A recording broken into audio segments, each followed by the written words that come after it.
Tembakan peringatan dilepaskan aparat kepolisian ke udara untuk membubarkan aksi balapan liar di Jalan Andi Pangeran Veterani, Makassar. Mengetahui kehadiran petugas, para pelaku balapan liar langsung kabur menyelamatkan diri. Aksi kejar-kejaran pun terjadi antar petugas dan pelaku balapan liar. Dari kejadian ini, 9 motor yang digunakan dalam aksi balapan liar disita.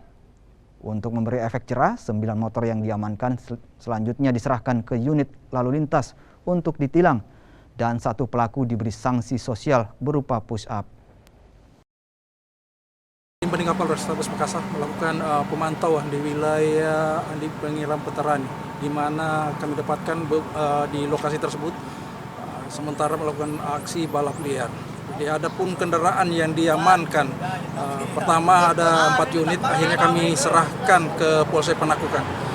Kemudian kami lanjut lagi dan terakhir di pertigaan Alauddin Veterani kami mendapatkan 5 unit kendaraan. Kemudian kelima kendaraan tersebut akan diserahkan di Polrestabes Makassar untuk ditindak.